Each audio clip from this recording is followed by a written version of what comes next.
On Thanksgiving, my sister didn't raise a toast, she raised my laptop, and in front of 20 relatives, she exposed my 12.6 million like she'd uncovered a crime. The room went silent. My mother's fork slipped from her hand. My father stared at the screen as if the daughter he knew had been replaced by a bank vault. Then came the demands. Sharp entitled piling onto me faster than I could breathe. But what none of them realized, not Chloe, my sister, not my parents, not anyone in that room, was that I had uncovered their secret first. Before I dive in, tell me where you're watching from in the comments, and stay with me until the end before you judge me for refusing my sister's dream. My name is Haley, and for most of my life, people assumed I grew up in a perfect little lakeside family in Minnesota. A quiet house, a quiet town, and a quiet childhood. The kind where neighbors wave from their porches and everyone brings a casserole when something goes wrong. And for a while, that was true. When I was little, my dad would take me fishing at dawn, letting me hold the rod while the sky shifted from blue to gold. My mom used to braid my hair before heading to her night shift, humming the same soft tune every time.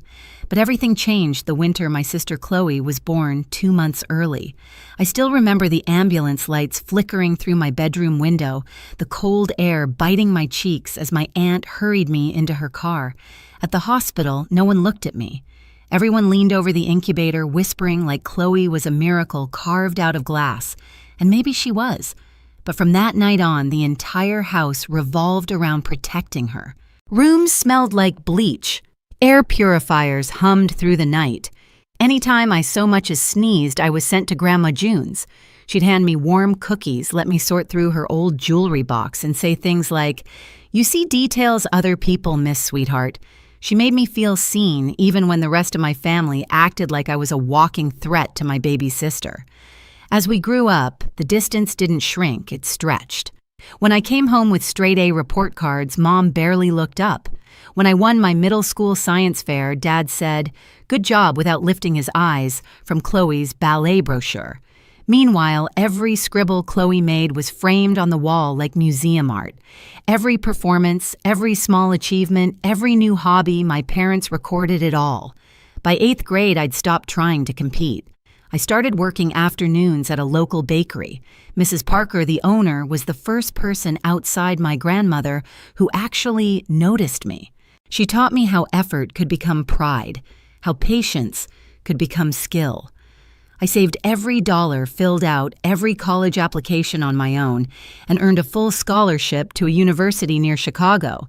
No one came to my graduation, but Mrs. Parker sent flowers. Fast forward years later, I'm in my late 20s wearing quiet luxury instead of hand-me-downs, running a small but respected authentication practice that works with estate lawyers, auction houses, collectors, nothing flashy but enough to build a life that is fully mine. And yet, despite all of that, my family still saw me exactly the same way they always had, unimportant, invisible, the daughter who didn't need anything and therefore didn't deserve anything.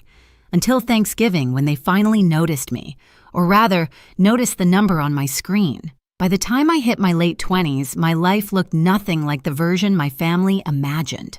They still thought I worked some small side job dealing with old jewelry, the kind you find in thrift stores. They never asked questions, never wondered how I paid my bills, or why I was always traveling for work. To them, Chloe was still the star of the household, the fragile miracle who somehow needed rescuing year after year, major after major. Chloe had already changed her degree 4 times by then, each switch more expensive than the last. Interior design was her newest calling, and the tuition hit harder than the others. My mom called one night, voice trembling just enough to feel rehearsed. "Your sister's trying so hard. She just needs a little help." A little help meant thousands every month. I agreed without arguing, set up a recurring transfer, and went back to polishing an early 1900s brooch under my lamp. It wasn't generosity, it was habit, decades of being told that Chloe needs and I provide. But the more Chloe spent, the louder she became online. One day, she posted a photo of a limited edition car with the caption, "Hard work pays off." I stared at the screen for a long time, not angry, just hollow. My parents reposted it with the hashtag proud. Later that evening, they sent me a text reminding me that family sticks together during tough times. No one asked how my month was going. No one asked how many hours I'd worked or whether I'd slept. They just assumed I'd keep pouring into a cup that had no bottom. Then the comments started coming back to me. People in town whispering that Haley still relies on her parents, that I should find a stable job instead of chasing old trinkets. They didn't know those whispers came from Chloe's own mouth. She had told her boyfriend's friends that my parents were helping me out because I couldn't keep up financially. One of them, a former client, pulled me aside at an event and said I didn't know you were going through a tough time. I wasn't. But my family was so invested in the story of Chloe the future and Haley the burden that they never updated the script. Still, every Sunday dinner I showed up. Quiet, composed. Chloe scrolling on her phone, Mom bragging about her dad nodding in agreement, as if Chloe's minor group project was a national award.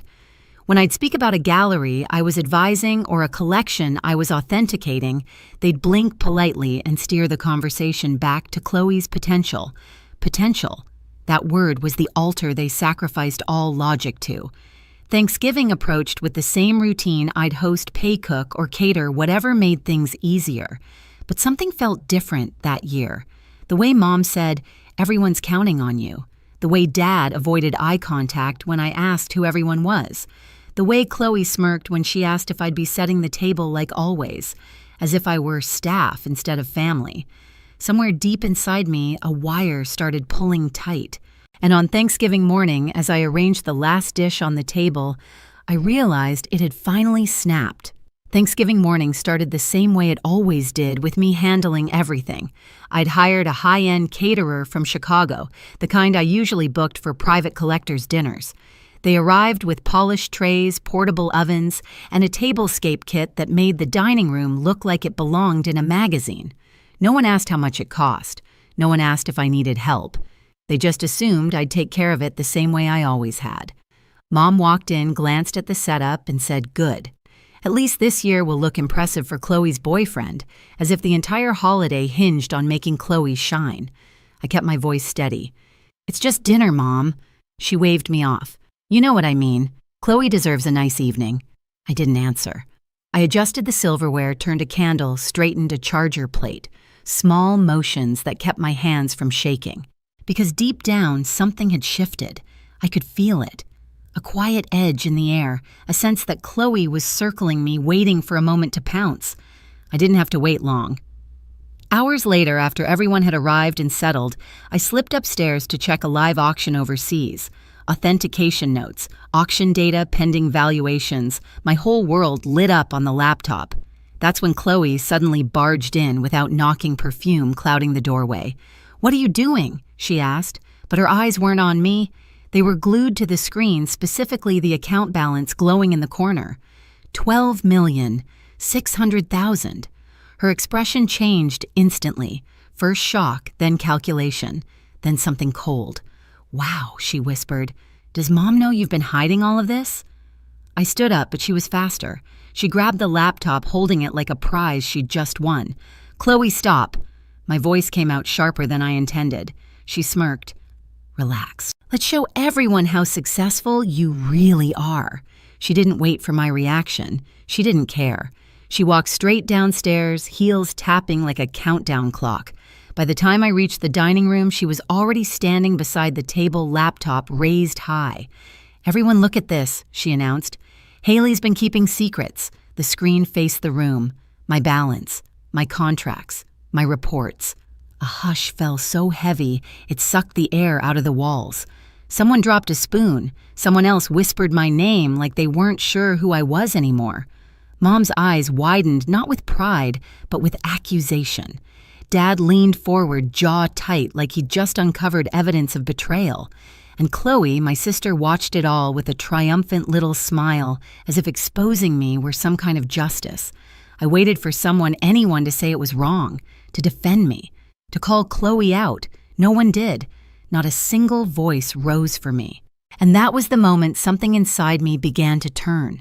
Not in anger yet, but in clarity, a quiet understanding that this was no accident. This was a choice. Their choice.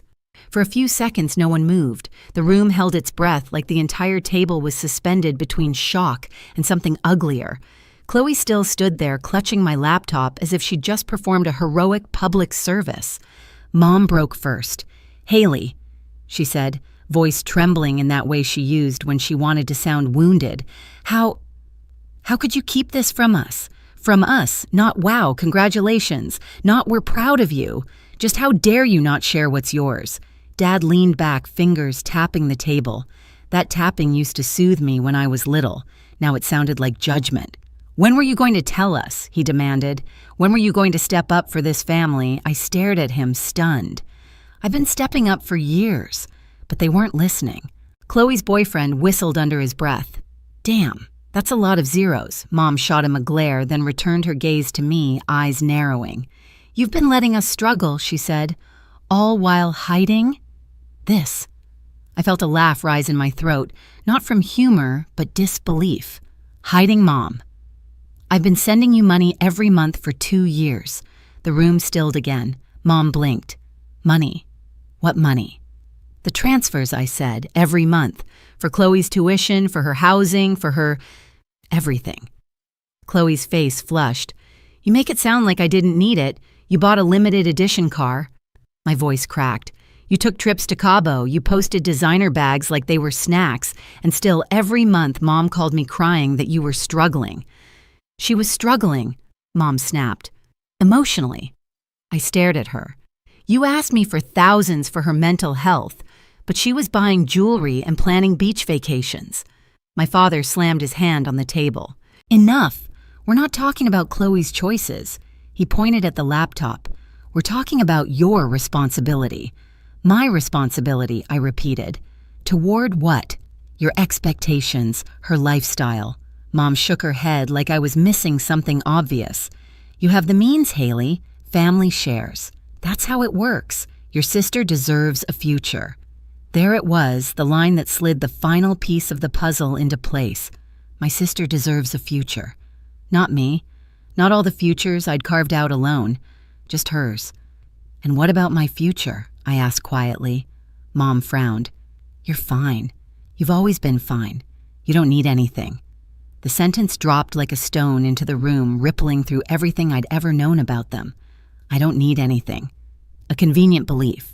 A belief that allowed them to take without asking, expect, without guilt, demand, without boundaries. Chloe stepped forward, chin-high voice cracking with righteous indignation. "You owe me, Haley. I've been struggling for years while you hoarded your success. I'm your sister. You can't just let me fail. Fail at what I asked. You haven't stayed in any major long enough to finish a semester." Her lips trembled. "I'm finding myself." "On my dime," I whispered. Her eyes hardened. "It's not just your dime. It's family money." For a moment, no one spoke. Even the caterers in the kitchen fell silent, sensing a storm they wanted no part of. Dad gestured sharply. "If you have this kind of wealth, you should have told us. We could have planned. We could have helped guide you. Guide me." The same man who never once asked what I wanted to be. The same man who skipped my graduation for Chloe's preschool recital. "What exactly," I asked, "would you have guided me toward?" "To doing the right thing," he said. "To supporting your sister. She has dreams. She has potential." Potential? That cursed word again. I straightened. "And what about my work, my career, my company?" Mom scoffed softly. "It's just jewelry, Haley. Just jewelry. The industry I built from scratch. The expertise museums relied on. The business that paid for every one of Chloe's whims." I felt something inside me click, like unlocking a safe. Except this time, I was locking one. I stepped forward. "What you all saw on that screen, every dollar, was earned by me. Every contract, every collection, every appraisal, every sleepless night. None of it came from you." Dad bristled. "We raised you. You raised me to disappear," I said. "Raised me to stay quiet so Chloe could shine. Raised me to believe that anything I achieved mattered less than anything she attempted." Chloe's eyes filled with tears. "You're making me sound like a villain." I took a shaky breath. "You're not a villain, Chloe. You're a product of our parents' choices." She flinched. Mom gasped. Dad muttered a curse under his breath. I reached into my purse, pulled out my phone, and opened the banking app. For once, my hands didn't tremble. "You want transparency?" I asked. They watched confused. I tapped one button, then another, then one final confirmation. The room buzzed with anticipation. "What did you do?" Mom whispered. I looked Chloe in the eye. I canceled every payment, every automatic transfer, every dollar I've been sending for 2 years. Chloe froze. Then she exploded. "What, you can't? I need that money. I have rent projects, my portfolio. That's not my responsibility," I said evenly. Dad's voice rose. "You should be ashamed." "Ashamed," I repeated. "I've supported this family more than anyone at this table. But the moment you discovered the truth, the first thing you did was demand more." The air between us thickened, sharp metallic, like the taste of blood after biting your tongue.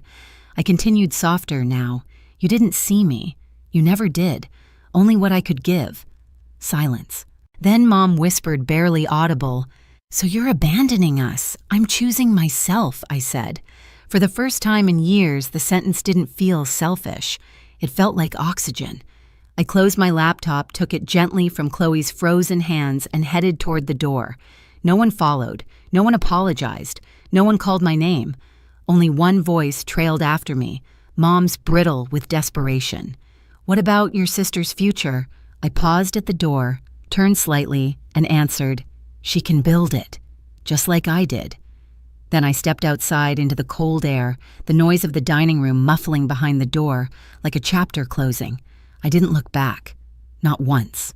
I didn't sleep that night. I didn't cry either.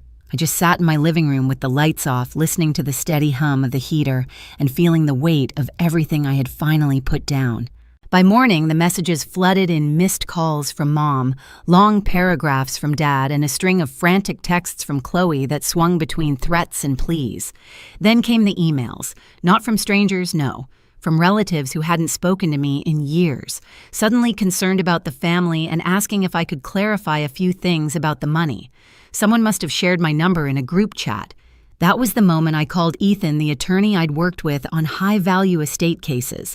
I forwarded everything. I didn't need revenge. I needed boundaries. He read in silence, then said, "We'll handle this. I'll send formal notices today. No one contacts you directly again." Relief washed through me. Not dramatic, just quiet and heavy, like unclenching a fist I didn't know I'd been holding. While Chloe posted a long, dramatic social media rant implying I'd abandoned my fragile family, I moved forward.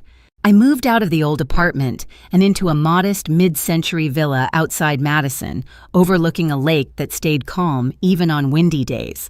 Grandma June came to stay a week and ended up unpacking her things permanently. Work grew too. More collectors, more museums, more projects that valued precision instead of guilt. For the first time, my life was mine, undiluted, undemanded, unowned. Some mornings now, I stand by the window of my new home and watch the light hit the lake, soft, even nothing like the chaos I walked away from. Grandma June brews coffee in the kitchen, humming the same tune my mother used to before everything changed. Except here, it doesn't feel like a memory. It feels like healing. I've learned something I wish someone had told me years ago. Family isn't defined by who shares your blood, but by who respects your boundaries. Love without respect is just control, dressed up as obligation. And choosing yourself isn't betrayal, it's survival. Chloe still posts her cryptic messages. My parents still tell people I turned cold. Maybe they believe it. Maybe it's easier than facing the truth. But I no longer need their version of me. If you've ever stood where I stood, torn between guilt and freedom, share your story in the comments. And hit subscribe so you don't miss the next one.